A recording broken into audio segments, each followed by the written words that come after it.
Valyria, the ancient empire whose very name evokes awe and terror, once dominated the known world, its dragonlords ruling supreme, wielding powers so vast they seemed godlike. Yet, in a single catastrophic moment known simply as the Doom, the entire empire vanished, reduced to smoke, ash, and ruins.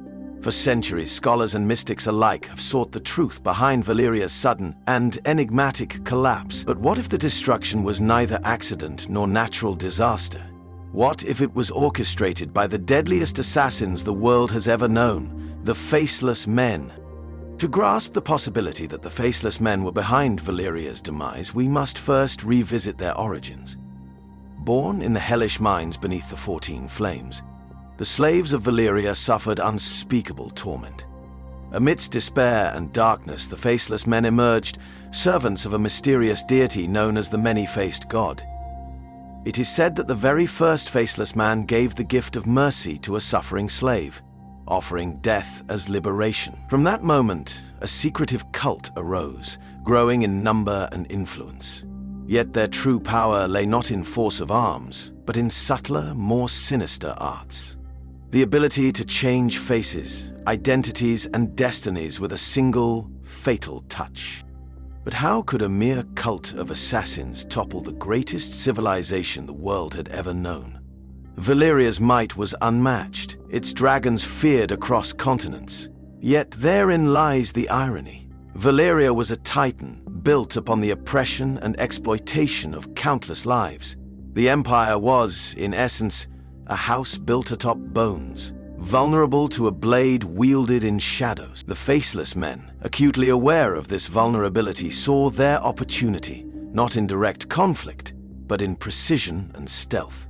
Through targeted assassinations of key dragonlords, powerful sorcerers, and influential figures, they began a subtle unraveling of the Empire's intricate tapestry of power.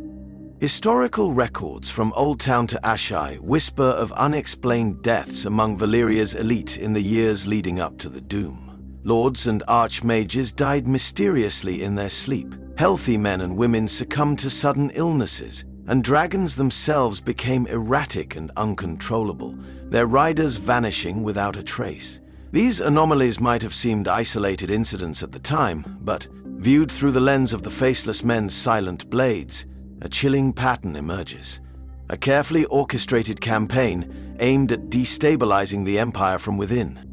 Yet the greatest mystery remains. How could the Faceless Men trigger such colossal devastation as the Doom itself? Surely assassinations alone, no matter how strategic, could not account for the sudden volcanic eruption, earthquakes, and the inferno that consumed Valyria in mere hours. But what if assassination was only the prelude?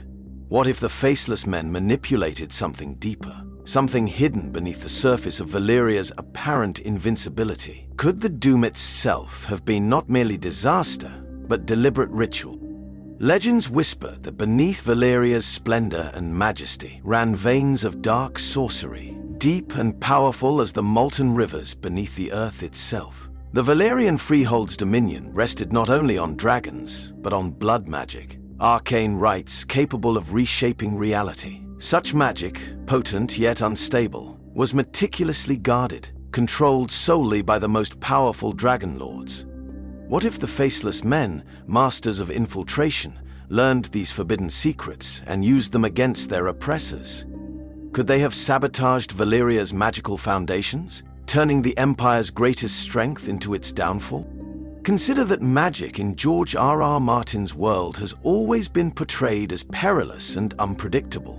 Valyrian sorcerers were known to harness volcanic energies beneath the 14 Flames, sustaining their empire's might but also maintaining a delicate, volatile balance. The Faceless Men, born from Valyria's cruelty, intimately understood the price and peril of this forbidden magic. Armed with profound knowledge gained from years of covert observation and infiltration, they may have recognized that disrupting the arcane equilibrium beneath Valyria could unleash a catastrophic chain reaction. Indeed, in the years preceding the Doom, Valyria's obsession with power intensified. Dragonlords delved ever deeper into dark rites, fueled by arrogance and a growing thirst for dominance. With each act, the fabric of their magical control grew increasingly unstable, unnoticed by all but those attuned to the subtle shifts in power, such as the Faceless Men. Thus, their assassinations of pivotal mages and dragonlords may have been more than mere acts of vengeance. Each death served as a strategic incision, weakening the complex rituals that prevented volcanic annihilation from erupting beneath their feet. The most compelling evidence for such sabotage can perhaps be found in the mysterious records of Ashai and the whispered prophecies in Braavos itself. Ancient Ashai texts cryptically speak of a secret order capable of unmaking worlds through silent whispers, while the House of Black and White in Braavos subtly commemorates the Doom through hushed reverence. Could it be that these silent assassins believed the Doom was not just a tragedy, but their crowning achievement? A testament to their deity's ultimate dominion over life and death? Yet this interpretation invites an even darker question. If the Faceless Men were truly responsible, what does this mean for Westeros, Braavos, and the rest of the known world today? Could it imply that the same devastating power still rests silently in their hands, waiting patiently in the shadows to strike again should another empire rise to mirror Valyria's cruelty and arrogance? The implications are staggering, hinting at an underlying philosophy that drives the Faceless Men's actions: to preserve a balance in the world through careful, calculated death, wielded as a tool by the many-faced god himself. To understand the full scope of this chilling possibility, consider the city of Braavos, home of the Faceless Men since their exodus from Valyria's fiery ruins. Braavos was founded by escaped slaves who fled Valyria, many of whom owed their survival to the clandestine actions of the Faceless Men. Today, the city thrives as a beacon of freedom and secrecy, fiercely opposed to tyranny. Yet, its wealth, influence, and power rest not merely upon commerce or trade, but upon secrets darker and more profound than many dare imagine. Braavos is strikingly different from the Valyrian Empire that once enslaved its people.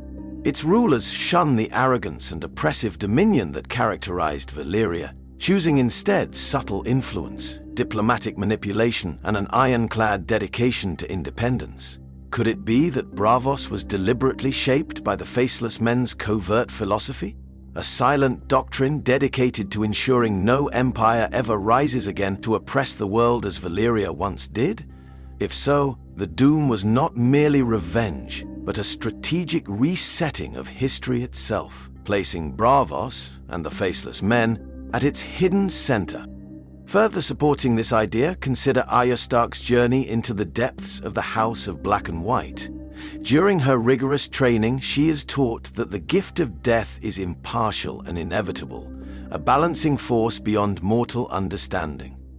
The Faceless Men see themselves as humble instruments, wielding death as both mercy and judgment. If Valyria's destruction was indeed their masterpiece, then it demonstrates a terrifying truth. These assassins do not hesitate to strike down entire civilizations if their deity demands it.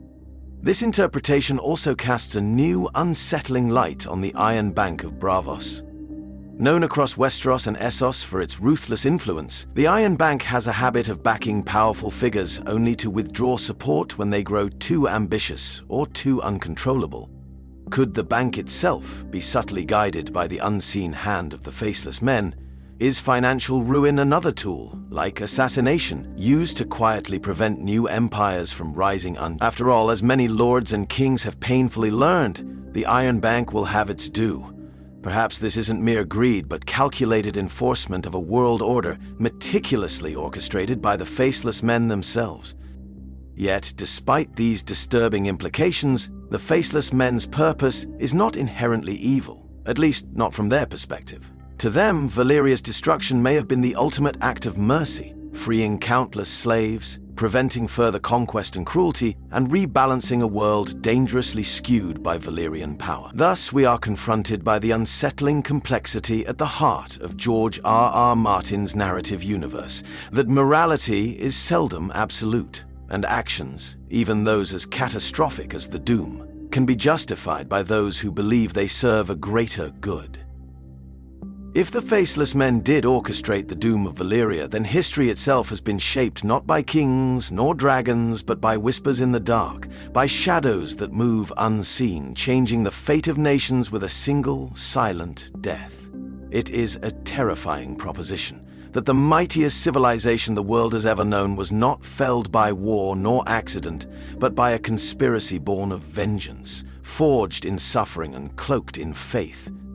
And yet that is the very essence of the Faceless Men.